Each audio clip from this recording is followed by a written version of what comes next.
রামারাম বলছে সব জামা কাপড় কেচে বাসন কাসন সব আমি মেজে দিয়েছি, এখন বড় খিদে পেয়েছে ম্যাডাম, একটু খেতে দেন। খিদে মিদে আমার আগে ঝাড় দে, তারপর খা। বাদ আর দিব।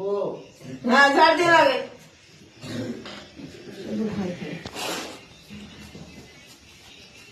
ঠিক আছে আমি যাতে যাচ্ছি।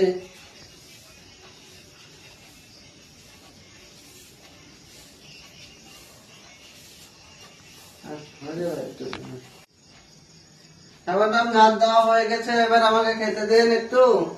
কোনো খাট হাট তো শুধু খাই খাই, শুধু খাই খাই, হাট খাটা নাই। খিদে লেগেছে, আর কাজ আর কাজ আর কাজ, ভালো লাগে না। এলো রামু কাকা, খেয়ে নাও এটা, মা বাড়িতে নেই, তাড়াতাড়ি খেয়ে নাও।